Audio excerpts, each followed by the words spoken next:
Hello students, अज आपां science का chapter गुरुत्वाकर्षण यानी कि ग्रेविटेशन बारे पढ़ांगे। आओ सब तो पहला जानते हाँ कि ग्रेविटेशनल फोर्स यानी कि गुरुत्वाकर्षण बल की हुंदा है। ग्रेविटेशनल फोर्स इनू आपां इस तरह समझ सकते हाँ, मान लो अपने को 1000 मीटर उच्ची बिल्डिंग है, 1000 मीटर ਇਹਦੇ ਸਿਖਰ ਤੋਂ ਆਪਾਂ ਨੇ ਇੱਕ ਪੱਥਰ ਨੂੰ ਫੈਂਕਿਆ, ਇਹਦੇ ਸਿਖਰ ਤੋਂ ਆਪਾਂ ਨੇ ਇੱਕ ਪੱਥਰ ਫੈਂਕਿਆ ਤਾਂ ਸਾਨੂੰ ਪਤਾ ਹੈ ਇਹ ਪੱਥਰ ਕਿੱਧਰ ਨੂੰ ਆਵੇਗਾ, ਹੇਠਾਂ ਵੱਲ। ਇਹ ਪੱਥਰ ਹੇਠਾਂ ਵੱਲ ਕਿਉਂ ਆ ਰਿਹਾ ਹੈ, ਡਾਊਨਵਰਡ ਕਿਉਂ ਮੂਵ ਕਰ ਰਿਹਾ ਹੈ? क्योंकि इस पत्थर के ऊपर एक फोर्स लग रही है, इस पत्थर के ऊपर एक फोर्स लग रही है जो कि इनू हेठा वल आने लई मजबूर कर रही है। वो फोर्स किहदे द्वारा लगाई जा रही है? वो बल धरती के द्वारा लगाया जा रहा है। जिहड़ी धरती के द्वारा इस पत्थर ते फोर्स लगाई जा रही है भी ये हेठा नूं आवे, उहनूं आपां की कहने आ? Gravitational force. ਇਹਦਾ सब तो पहला आइजैक न्यूटन द्वारा पता लगाया गया। आइजैक न्यूटन का जन्म 1642 ईस्वी ਦੇ ਵਿੱਚ ਇੰਗਲੈਂਡ ਦੇ ਵਿੱਚ ਹੋਇਆ। ਜਦੋਂ ਇਹਨਾਂ ਨੂੰ 1661 ਈਸਵੀ ਦੇ ਵਿੱਚ ਕੈਂਬਰਿਜ ਯੂਨੀਵਰਸਿਟੀ ਭੇਜਿਆ ਗਿਆ ਪੜ੍ਹਨ ਲਈ ਤਾਂ ਉੱਥੇ 3 ਮਹੀਨਿਆਂ ਬਾਅਦ ਪਲੇਗ ਦੀ ਬਿਮਾਰੀ ਫੈਲ ਗਈ, ਜਿਨ੍ਹਾਂ ਨੂੰ ਇਹਨਾਂ ਨੂੰ 1 ਸਾਲ ਲਈ ਵਾਪਸ ਘਰ ਆਣਾ ਪੈ ਗਿਆ। ਤਾਂ ਇੱਕ ਦਿਨ ਗਾਰਡਨ ਦੇ ਵਿੱਚ ਬੈਠੇ ਸੀ, ਸੇਬਾਂ ਦਾ ਦਰਖਤ ਸੀ, अचानक एक सेब टुटता है तो वो नीचे आके गिर जाता है। तो उत्थे न्यूटन सोचते हैं कि ये सेब ऊपर क्यों नहीं गया, हेठा वाल क्यों आया। तो उत्थों ही इन्होंने ग्रेविटेशनल फोर्स बारे सोचना शुरू किया ते ग्रेविटेशनल फोर्स की करती खोज करती। ते इन्होंने एक नाल ही सेंट्रीपिटल फोर्स बारे दस्या। इन्होंने कंपैरिजन चंद्रमा अते धरती नाल कीता। मान लो अपनी यह अर्थ है, यह आले दुआले चक्राकार पाथ दे विच चंद घूम रहे। तुहानूं पता है चंद धरती के आले दुआले घूम रहा। तो न्यूटन ने कहा यह चंद धरती के आले दुआले इसलिए घूम रहा है क्योंकि यदि धरती इहनूं अपनी एक फोर्स द्वारा खिंच के रख रही है, जिसका नाम है सेंट्रीपिटल फोर्स। यह हर एक देखो ਜਦੋਂ ਇਹ ਚੰਦਰਮਾ ਆਲੇ ਦੁਆਲੇ ਘੁੰਮ ਰਿਹਾ ਇੱਕ ਚੱਕਰਾਕਾਰ ਪਾਥ ਦੇ ਵਿੱਚ, ਤਾਂ ਤੁਸੀਂ ਹਰ ਇੱਕ ਜਗ੍ਹਾ ਤੇ ਟੈਂਜੈਂਟ ਡਰਾ ਕਰੋ। ਇਹ ਸਾਰੀਆਂ ਟੈਂਜੈਂਟ ਨੇ।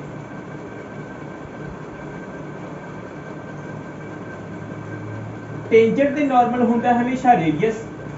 ਟੈਂਜੈਂਟ ਦੇ ਨਾਰਮਲ ਕੀ ਹੁੰਦਾ ਹਮੇਸ਼ਾ? ਰੇਡੀਅਸ। ਤਾਂ ਹਰ ਇੱਕ ਟੈਂਜੈਂਟ ਦੇ ਰੇਡੀਅਸ ਨਾਰਮਲ ਆ, ਇਹ ਧਰਤੀ ਆਪਦੇ ਕੋਲੇ ਖਿੱਚ ਰਹੀ ਹੈ। जिवें मान लो आप एक पत्थर का टुकड़ा ले लीए, उन्होंने रस्सी नाल बन दईए ते आले दुआले चक्कर कितना शुरू करिए, तो जिहड़ा अपनी उंगली है जिहड़ा बनी वो किहदा काम कर रहा है? धरती के सेंटर का। कि वो आले दुआले क्यों घूम रहा है? क्योंकि वो एक फोर्स खिंच के रख रही है।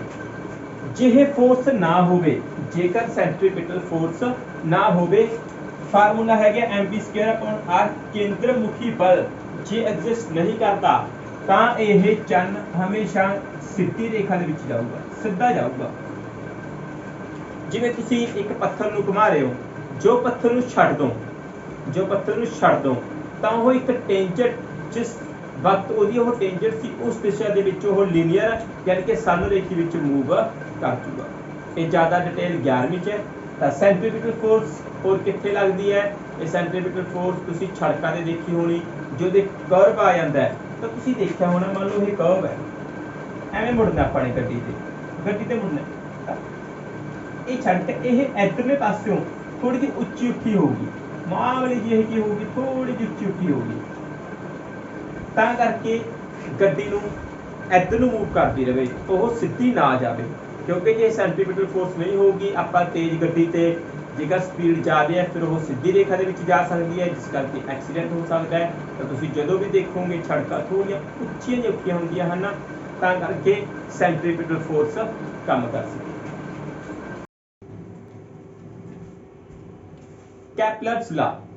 कैपलर ने की किया कि बहुत सारे विज्ञानियों ने पहला सूरज के आले दुआले ग्रह चक्कर काटते हैं, इन्हां दे रिलेटेड बहुत ज़्यादा जानकारी इकट्ठी कर रखी सी।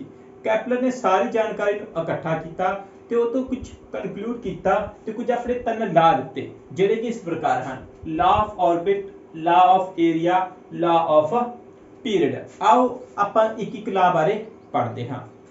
ਸਭ ਤੋਂ ਪਹਿਲਾਂ ਤਾਂ ਇਹਨਾਂ ਦੇ ਪਹਿਲੇ ਨਿਯਮ ਅਨੁਸਾਰ ਇਹਨਾਂ ਨੇ ਕੀ ਕਿਹਾ, ਹਰੇਕ ਗ੍ਰਹਿ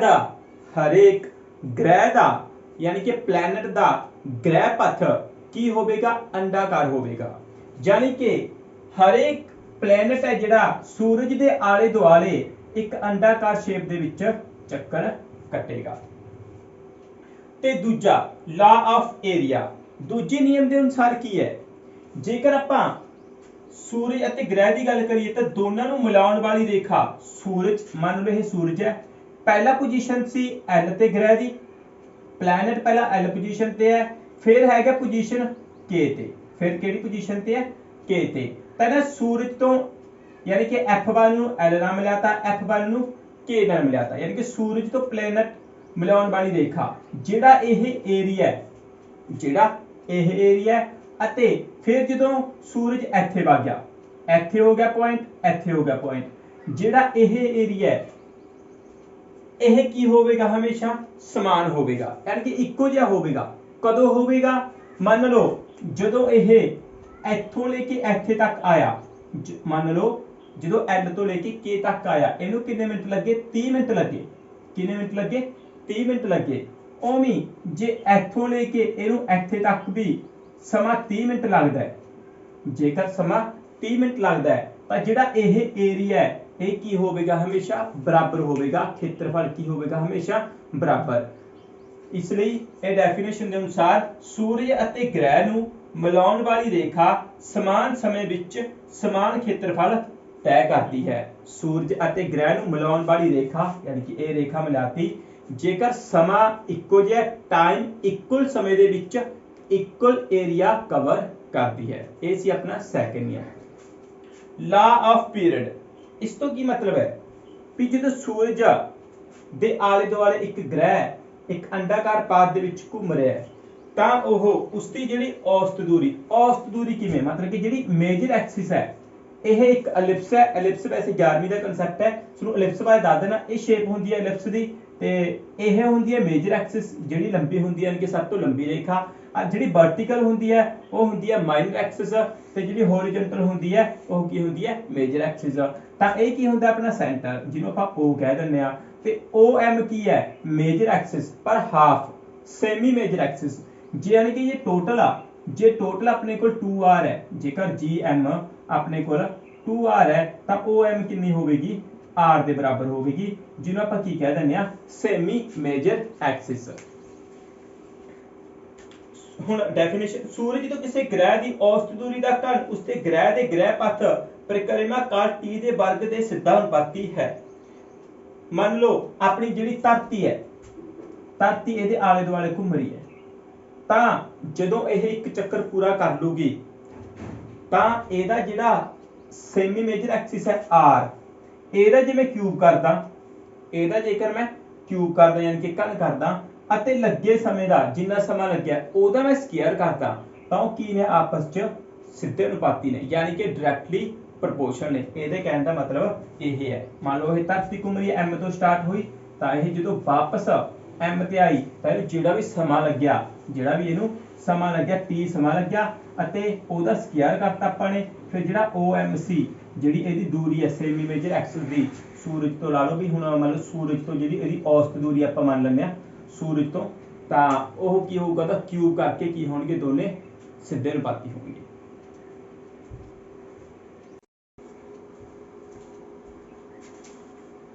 ਤੀਸਰੇ ਨਿਯਮ ਤੋਂ ਬਾਅਦ ਆਪਾਂ ਅੱਗੇ ਨਿਊਟਨ ਦੀ ਗੱਲ ਕਰਾਂਗੇ। ਨਿਊਟਨ ਦੇ ਕੈਪਲਰਸ ਲਾ ਨੂੰ ਦੇਖਿਆ ਅਤੇ ਸਮਝਿਆ ਅਤੇ ਉਸਨੇ ਤੀਸਰੇ ਨਿਯਮ ਤੋਂ ਕੁਝ ਤੱਥ ਕੱਢੇ। ਆਪਾਂ ਜਾਣਦੇ ਹਾਂ ਵੀ ਵੈਲੋਸਿਟੀ ਕਿਹਦੇ ਬਰਾਬਰ ਹੁੰਦੀ ਹੈ, ਡਿਸਟੈਂਸ ਅਪॉन ਟਾਈਮ। ਪਿਛਲੇ ਲੈਕਚਰ ਚ ਆਪਾਂ ਪੜ ਚੁੱਕੇ ਹਾਂ। ਤਾਂ ਜੇਕਰ ਇੱਕ ਨਿਊਟਨ ਨੇ ਕੀ ਕਰਿਆ ਵੀ ਐਲਿਪਟੀਕਲ ਪਾਥ ਨੂੰ ਥੋੜੇ ਸਮੇਂ ਲਈ ਚੱਕਰਾਕਾਰ ਮੰਨ ਲਿਆ ਤਾਂ ਇਹਦਾ ਪੈਰੀਮੀਟਰ ਕਿੰਨਾ ਹੋਵੇਗਾ, ਤਾਂ ਇਹਦਾ ਪੈਰੀਮੀਟਰ ਹੁੰਦਾ 2πr, ਜਿਹਨੂੰ ਆਪਾਂ ਡਿਸਟੈਂਸ ਕਹਿ ਦਾਂਗੇ। ਤੇ ਇੱਕ ਚੱਕਰ ਕੰਪਲੀਟ ਕਰਨ ਲਈ ਕਿੰਨਾ ਸਮਾਂ ਲੱਗਿਆ, ਮੰਨ ਲਓ T। ਤਾਂ ਇਹਨਾਂ ਨੇ ਕੀ ਕਰਤਾ, ਦੋਨੇ ਪਾਸੇ ਸਕੁਅਰ ਕਰਤਾ। ਜਦੋਂ ਦੋਨੇ ਪਾਸੇ ਸਕੁਅਰ ਕੀਤਾ ਤਾਂ ਤੁਸੀਂ ਜਾਣਦੇ ਹੋ ਵੀ ਇਹ ਬਣ ਜੂਗਾ 2 ਦਾ ਸਕੁਅਰ 4 ਪਾਈ ਦਾ ਸਕੁਅਰ ਪਾਈ ਦਾ ਸਕੁਅਰ r ਦਾ ਸਕੁਅਰ r ਸਕੁਅਰ t ਦਾ ਸਕੁਅਰ t ਸਕੁਅਰ। ਆਪਾਂ ਨੇ ਕੀ ਕੀਤਾ, r ਨਾਲ ਮਲਟੀਪਲਾਈ ਕਰਤਾ, r ਨਾਲ ਡਿਵਾਈਡ ਕਰਤਾ, ਤਾਂ ਉੱਪਰ ਕੀ ਬਣ ਗਿਆ r ਕਿਊਬ, ਨੀਚੇ r ਆਪਾਂ ਇਹਦੇ ਨੀਚੇ ਲੈ ਗਏ, ਯਾਨੀ ਕਿ ਇਹ ਚੀਜ਼। ਤੁਸੀਂ ਇਹਦੇ ਵਿੱਚ ਦੇਖੋ ਪਾਈ ਕਾਂਸਟੈਂਟ ਹੁੰਦਾ ਹੈ, 4 ਕਾਂਸਟੈਂਟ ਹੈ। ਇਹ ਕੈਪਲਰ ਦੇ ਤੀਜੇ ਨਿਯਮ ਅਨੁਸਾਰ ਇਹ ਵੈਲਿਊ ਕੀ ਰਹੂਗੀ, ਕਾਂਸਟੈਂਟ ਰਹੂਗੀ, ਕਿਉਂਕਿ ਕੈਪਲਰ ਨੇ ਕਿਹਾ ਸੀ ਵੀ t ਸਕੁਅਰ ਬਰਾਬਰ ਹੈ r ਕਿਊਬ, ਜੋ ਕਿ ਇੱਕ ਸਥਿਰ ਅੰਕ ਹੈ, ਜੋ ਕਿ ਇੱਕ ਕਾਂਸਟੈਂਟ ਵੈਲਿਊ ਹੈ। ਤਾਂ b ਕੀ ਤੇ ਡਿਪੈਂਡ ਕਰ ਰਿਹਾ ਹੈ, b ਸਿਰਫ r ਤੇ ਡਿਪੈਂਡ ਕਰ ਰਿਹਾ ਹੈ, b ਸਿਰਫ ਕੀ ਤੇ ਡਿਪੈਂਡ ਕਰ ਰਿਹਾ ਹੈ, r ਤੇ ਡਿਪੈਂਡ ਕਰ ਰਿਹਾ ਹੈ, ਜੋ ਕਿ ਇੱਕ ਗ੍ਰਹਿ ਅਤੇ ਸੂਰਜ ਦੇ ਵਿਚਕਾਰ ਦੀ ਦੂਰੀ ਹੈ, ਜਾਂ ਆਪਾਂ ਕੀ ਕਹਿ ਸਕਦੇ ਹਾਂ ਵੀ ਦੋ ਵਸਤੂਆਂ ਵਿਚਕਾਰ ਦੀ ਦੂਰੀ। ਤਾਂ ਹੁਣ b ਸਕੁਅਰ ਇਜ਼ ਡਾਇਰੈਕਟਲੀ ਜਾਂ inversely proportional to 1/r, inversely proportional ਮਤਲਬ ਉਲਟ ਅਨੁਪਾਤੀ। ਹੁਣ ਇਸ ਤੋਂ ਬਾਅਦ ਆਪਾਂ ਨੇ ਕੀ ਕੀਤਾ, ਸੈਂਟਰੀਪੀਟਲ ਫੋਰਸ ਦਾ ਇਸਤੇਮਾਲ ਕੀਤਾ, ਕਿਉਂਕਿ ਨਿਊਟਨ ਪਹਿਲਾਂ ਹੀ ਦੱਸ ਚੁੱਕਿਆ ਸੀ ਵੀ ਜੇ ਚੰਨ ਧਰਤੀ ਦੇ ਆਲੇ ਦੁਆਲੇ ਘੁੰਮ ਰਿਹਾ ਹੈ ਜਾਂ ਧਰਤੀ ਸੂਰਜ ਦੇ ਆਲੇ ਦੁਆਲੇ ਘੁੰਮ ਰਹੀ ਹੈ ਤਾਂ ਇੱਕ ਫੋਰਸ ਐਗਜ਼ਿਸਟ ਕਰਦੀ ਹੈ ਜਿਹਨੂੰ ਆਪਾਂ ਕੀ ਕਹਿੰਦੇ ਆ, ਸੈਂਟਰੀਪੀਟਲ ਫੋਰਸ, ਜੋ ਉਹਨੂੰ ਬੰਨ ਕੇ ਰੱਖਦੀ ਹੈ, ਜੋ ਕਿ ਇਹਨੂੰ ਅੰਡਾਕਾਰ ਪਾਥ ਦੇ ਵਿੱਚ ਰੱਖਦੀ ਹੈ। ਤਾਂ ਸੈਂਟਰੀਪੀਟਲ ਫੋਰਸ ਕਿਹੜੀ ਸੀ, mb square upon r। m ਇੱਕ ਕਾਂਸਟੈਂਟ ਹੈ, ਮਾਸ ਹੈ ਕਿਸੇ ਬੋਡੀ ਦਾ, ਜੋ ਹੈ ਗਿਆ ਉਹੀ ਰਹੂਗਾ ਤੇ ਕਦੇ ਚੇਂਜ ਨਹੀਂ ਹੋਣ ਲੱਗਿਆ। ਤਾਂ b square is directly proportional to 1/r ਜਾਂ ਇਨਵਰਸਲੀ ਪ੍ਰੋਪੋਰਸ਼ਨਲ ਟੂ r, ਇਹ ਡਰਾਈਵ ਕਰ ਲਿਆ, ਦੋਨੇ ਪਾਸੇ r ਨਾਲ ਡਿਵਾਈਡ ਕਰਤਾ, ਇੱਧਰ ਵੀ r ਨਾਲ ਡਿਵਾਈਡ ਕਰਤਾ, ਇੱਧਰ ਜਦੋਂ r ਨਾਲ ਕਰਾਂਗੇ ਕੀ ਬਣ ਜਾਊਗਾ ਸਕੁਅਰ। ਆਪਾਂ ਇਹ ਜਾਣਦੇ ਆ ਇਹ ਕੀ ਬਣ ਗਈ, ਇੱਕ ਫੋਰਸ ਜਿਹੜੀ ਕੀ ਹੈ ਸੈਂਟਰੀਪੀਟਲ ਫੋਰਸ। ਤਾਂ ਫੋਰਸ ਕੀ ਦੇ ਡਾਇਰੈਕਟਲੀ ਪ੍ਰੋਪੋਰਸ਼ਨਲ ਆ ਗਈ 1/r ਸਕੁਅਰ, ਜਾਂ ਫੋਰਸ ਕੀ ਦੇ ਇਨਵਰਸਲੀ ਪ੍ਰੋਪੋਰਸ਼ਨਲ ਆ ਗਈ r ਸਕੁਅਰ ਤੇ। ਤਾਂ f ਉਲਟ ਅਨੁਪਾਤੀ ਹੈ ਗਿਆ r ਸਕੁਅਰ ਤੇ, ਇੱਕ ਆਪਣੇ ਤੋਂ ਇਹ ਚੀਜ਼ ਡਰਾਈਵ ਹੋ ਗਈ ਨਾ, ਆਪਾਂ 1 ਮੰਨ ਲੈਂਦੇ ਆ। ਫਿਰ ਨਿਊਟਨ ਨੇ ਕੀ ਕਿਹਾ, ਨਿਊਟਨ ਨੇ ਇਹਦੀ ਸਹਾਇਤਾ ਦੇ ਨਾਲ ਯੂਨੀਵਰਸਲ ਲਾ ਆਫ ਗ੍ਰੈਵਿਟੇਸ਼ਨ ਇੱਕ ਫਾਰਮੂਲਾ ਦਿੱਤਾ, ਯਾਨੀ ਕਿ ਇਹ ਹੁਣ F ਇਕੁਅਲ ਟੂ ਆਪਾਂ ਇਹ ਡਰਾਈਵ ਕਰਾਂਗੇ,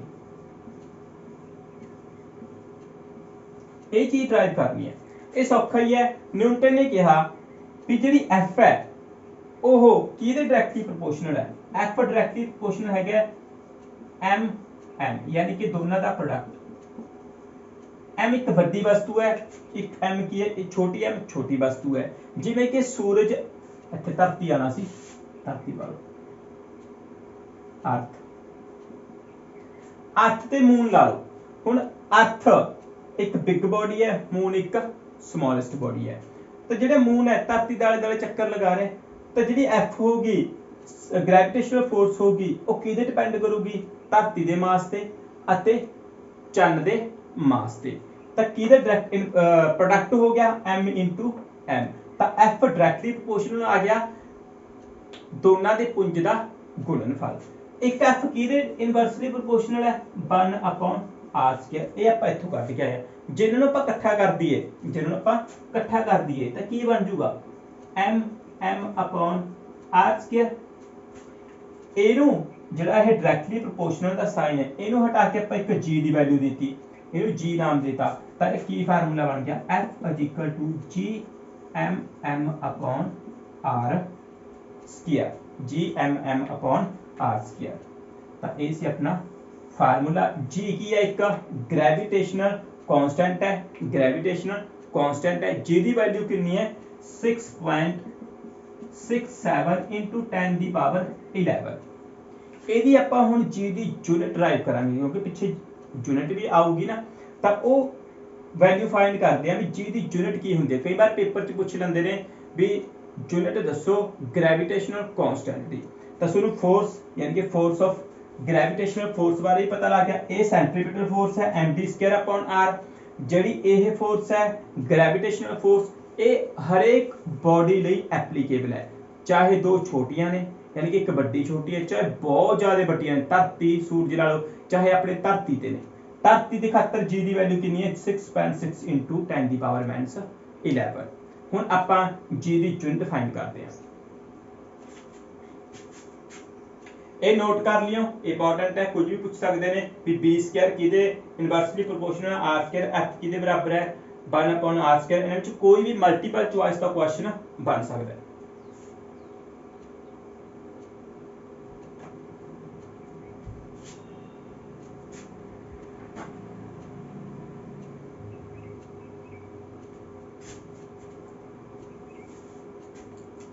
ਹੁਣ ਆਪਾਂ g ਦੀ ਵੈल्यू फाइंड ਕਰਦੇ ਹਾਂ। g ਕੀ ਹੋਊਗਾ, f ਉਧਰ ਨਾਲ r ਸਕੁਅਰ ਬਣ ਜੂਗਾ, ਇਧਰ m ਇਨਟੂ ਛੋਟੀ m। f ਦੀ ਯੂਨਿਟ ਕੀ ਹੈ, ਨਿਊਟਨ। f ਦੀ ਯੂਨਿਟ ਕੀ ਹੈ, ਨਿਊਟਨ।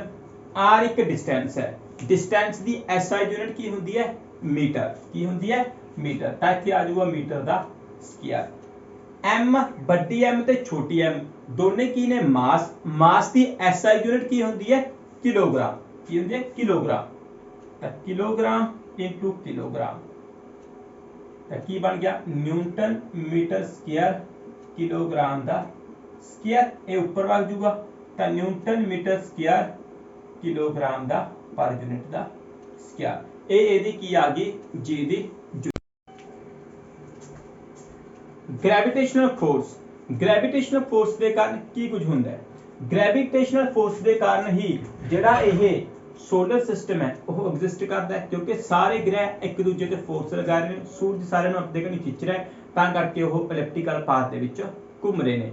ਧਰਤੀ ਤੇ ਬਰਖਾ ਦਾ ਹੋਣਾ, ਬਰਫ਼ ਦਾ ਪੈਣਾ ਜਾਂ ਫਿਰ ਪਾਣੀ ਦਾ ਫਲੋ ਤੇ ਐਟਮੋਸਫੇਅਰ ਦਾ ਆਲੇ ਦੁਆਲੇ ਬਣਿਆ ਰਹਿਣਾ, ਇਹ ਸਾਰੇ ਕਿਹਦੇ ਕਰਕੇ ਨੇ, ਗ੍ਰੈਵਿਟੇਸ਼ਨਲ ਫੋਰਸ ਕਰਕੇ।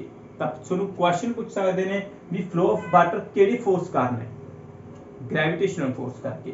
ਰੇਨਫਾਲ ਕਿਹਦੇ ਕਾਰਨ ਹੋ ਰਿਹਾ ਹੈ, ਗ੍ਰੈਵਿਟੇਸ਼ਨਲ ਫੋਰਸ ਕਰਕੇ।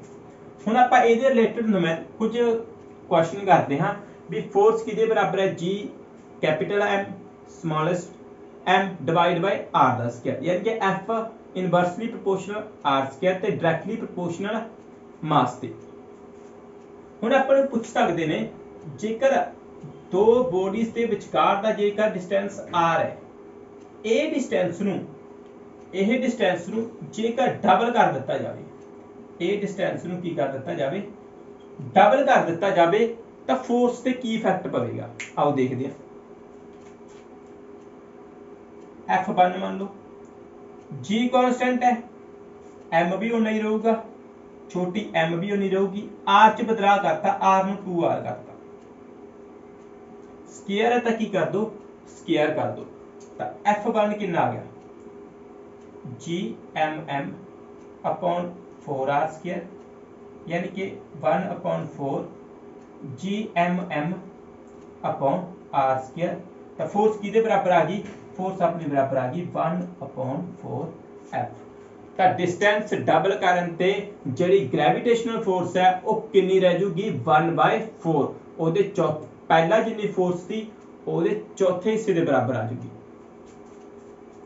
ਇਸੇ ਤਰ੍ਹਾਂ ਹੀ ਜੇਕਰ ਆਪਾਂ ਜਿਹੜਾ ਡਿਸਟੈਂਸ ਹੈ ਉਹਨੂੰ ਹਾਫ ਕਰ ਦਈਏ, ਜੇਕਰ ਡਿਸਟੈਂਸ ਹੈ ਉਹਨੂੰ ਕੀ ਕਰ ਦਈਏ, ਹਾਫ ਕਰ ਦਈਏ, ਤਾਂ ਕੀ ਹੋਵੇਗਾ। ਜੇਕਰ ਆਪਾਂ ਡਿਸਟੈਂਸ ਹਾਫ ਕਰ ਦਾਂਗੇ ਤਾਂ g m अपॉन 1/2 r ਦਾ ਸਕੁਅਰ। ਇਹਦੇ ਨਾਲ ਕੀ ਹੋਊਗਾ, g m अपॉन 1/4 r ਦਾ ਸਕੁਅਰ। 4 ਤੀਜੇ ਨੰਬਰ ਤੇ ਹੈ ਤਾਂ ਪਹਿਲੇ ਤੇ ਵਗ ਜੂਗਾ। ਦੇਖੋ ਇਹ ਸੰਖਿਆ ਹੁਣ ਕੀ ਵਗ ਜੂਗੀ, ਪਹਿਲੇ ਤੇ ਵਗ ਜੂਗੀ, ਮੈਥਮੈਟਿਕਸ ਕਨਸੈਪਟ। ਤਾਂ ਕੀ ਆ ਗਿਆ 4f, ਕਿਉਂਕਿ ਇਹਨੂੰ ਤਾਂ ਆਪਾਂ ਕੀ ਲਿਖ ਦਾਂਗੇ, f ਲਿਖ ਦਾਂਗੇ। ਤਾਂ ਡਿਸਟੈਂਸ ਹਾਫ ਕਰਨ ਤੇ ਕੀ ਹੋ ਜੂਗੀ, ਗ੍ਰੈਵਿਟੇਸ਼ਨਲ ਫੋਰਸ 4 ਗੁਣਾ ਵੱਧ ਜਾਵੇਗੀ। ਫੋਰਸ ਕਿੰਨੇ ਗੁਣਾ ਵੱਧ ਜੂਗੀ, 4 ਗੁਣਾ ਵੱਧ ਜੂਗੀ। ਹੁਣ ਤੁਹਾਨੂੰ ਪੇਪਰ 'ਚ ਆ ਸਕਦਾ ਹੈ ਜੇਕਰ ਦੋ ਬੋਡੀਜ਼ ਦੇ ਵਿਚਕਾਰ ਡਿਸਟੈਂਸ r ਹੈ ਤੇ ਬਾਅਦ ਵਿੱਚੋਂ ਇਹ ਡਿਸਟੈਂਸ ਹਾਫ ਕਰ ਦਿੱਤਾ ਜਾਵੇ, ਅੱਧਾ ਕਰ ਦਿੱਤਾ ਜਾਵੇ, ਤਾਂ ਫੋਰਸ ਤੇ ਕੀ ਇਫੈਕਟ ਪਵੇਗਾ। ਤਾਂ ਤੁਸੀਂ ਆਪਸ਼ਨ ਦੀ ਕਿਹੜੀ ਟਿਕ ਲਾਓਗੇ, 4 ਗੁਣਾ ਵੱਧ ਜਾਵੇਗੀ।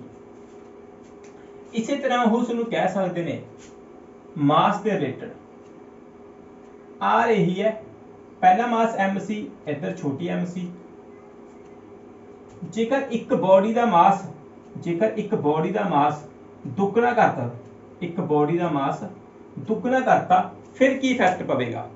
ਤਾਂ ਤੁਸੀਂ ਬਸ ਸਿੰਪਲ ਇਹਦੇ ਵਿੱਚ ਪੁੱਟ ਕਰਨਾ ਹੈ, ਇੱਕ ਬੋਡੀ ਦਾ ਮਾਸ ਜਦੋਂ ਤੁਸੀਂ ਦੁੱਗਣਾ ਕਰੋਗੇ ਕੈਪੀਟਲ M ਹੈ, ਇਹਨੂੰ 2m ਕਰ ਦੋ, ਨੀਚੇ r ਸਕੁਅਰ ਹੀ ਹੈ ਕਿਉਂਕਿ ਡਿਸਟੈਂਸ r ਤਾਂ ਉਹਨੇ ਹੀ ਰੱਖਿਆ, ਤੇ ਇਹਦੇ ਵਿੱਚ ਪੁੱਟ ਕਰਕੇ ਕੀ ਆ ਗਿਆ 2gm upon r ਸਕੁਅਰ, ਯਾਨੀ ਕਿ 2 f। ਜਿੰਨਾ ਮਾਸ ਵਧੇਗਾ ਓਨੇ ਹੀ ਕੀ ਵਧੂਗੀ, ਫੋਰਸ ਵਧੂਗੀ, ਓਨੇ ਗੁਣਾ ਕੀ ਵੱਧ ਜੂਗੀ, ਫੋਰਸ ਵੱਧ ਜੂਗੀ। ਜੇਕਰ ਦੋਨਾਂ ਨੂੰ, ਹੁਣ ਕਈ ਵਾਰ ਐਵੇਂ ਪੁੱਛ ਲੈਂਦੇ ਨੇ, ਜੇਕਰ ਦੋਨਾਂ ਨੂੰ ਵਧਾ ਦਿਓ, ਜੇਕਰ a ਨੂੰ ਵੀ ਡਬਲ ਕਰ ਦਿੰਦੇ, a ਨੂੰ ਵੀ 2m ਕਰ ਦਿੰਦੇ, ਇਹਨੂੰ ਵੀ ਕੀ ਕਰ ਦਿੰਦੇ 2m, ਤਾਂ ਪਹਿਲਾਂ ਨਾਲੋਂ ਫੋਰਸ ਤੇ ਕੀ ਇਫੈਕਟ ਪਵੇਗਾ, 2a ਵੱਧ ਗਈ, 2a ਵੱਧ ਗਈ ਤਾਂ ਕਿੰਨੇ ਵੱਧ ਗਈ, 4 ਵੱਧ ਗਈ, ਤਾਂ ਫੋਰਸ ਕਿੰਨੇ ਗੁਣਾ ਵੱਧ ਜੂਗੀ, 4 ਗੁਣਾ ਵੱਧ ਜੂਗੀ। ਤਾਂ ਇਹ ਛੋਟੇ ਛੋਟੇ ਨਿਊਮੈਰੀਕਲ ਕਈ ਵਾਰ ਪੁੱਛ ਲੈਂਦੇ ਨੇ, ਤਾਂ ਇਸ ਨੂੰ ਆਣੇ ਚਾਹੀਦੇ ਨੇ, ਸਿੰਪਲ ਨੇ, ਜਸਟ ਜੇਕਰ ਤੁਹਾਨੂੰ ਇਹ ਫਾਰਮੂਲਾ ਆਉਂਦਾ ਹੈ ਤਾਂ ਤੁਸੀਂ ਇਹ ਸਾਰਾ ਕੁਝ ਕਰ ਸਕਦੇ ਹੋ।